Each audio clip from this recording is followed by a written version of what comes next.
Salut tout le monde, j'espère que vous allez bien. Je vais vous parler de la plus belle et la plus chère personne qui soit notre prophète Mohammed bien-aimé. C'est le seul prophète qui a été envoyé par Dieu à toute l'humanité avec une rare intensité et il est un excellent exemple à suivre. Il était un enfant lui aussi, mais différent de ceux avec qui il joue. Un enfant juste et loyal que tout le monde l'aimait et l'appréciait.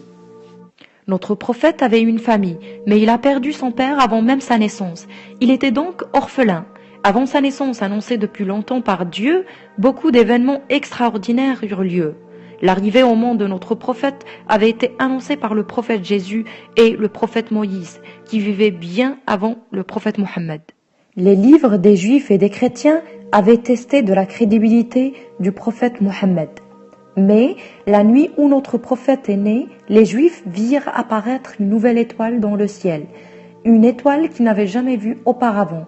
Ils avaient compris que c'était l'étoile du prophète Mohammed, donc ils criaient sans cesse « l'étoile de Mohammed est née ».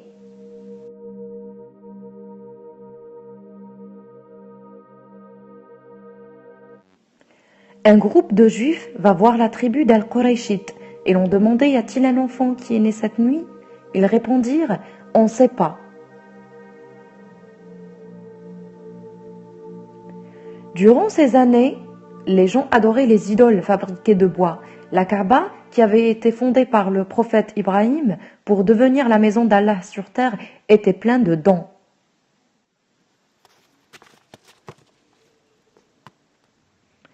La nuit où notre prophète est né, toutes les idoles tombèrent sur terre.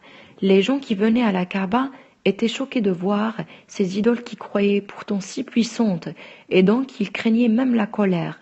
Mais ils n'avaient pas renoncé à leur tort, ils avaient persisté à adorer les idoles.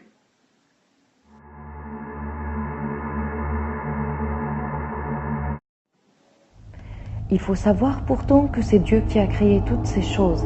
Il nous donne ce qu'on veut. Mais les humains courbent devant les pierres au lieu d'implorer l'aide de Dieu. Alors, pour remettre les gens sur le droit chemin, notre prophète vient au monde. Le lundi 20 avril 561, correspondant au lundi 12 du mois hégirien de Rabi' al-Awwal, sa mère Amina attendait l'occlusion de sa fleur, tandis que les anges souriaient.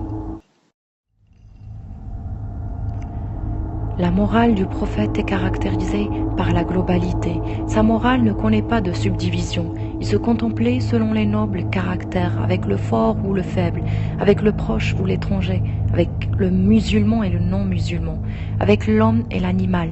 Il était le meilleur époux que l'on puisse souhaiter à une femme, le meilleur père que l'on puisse souhaiter pour ses enfants, le meilleur grand-père que l'on puisse imaginer pour ses petits compagnons.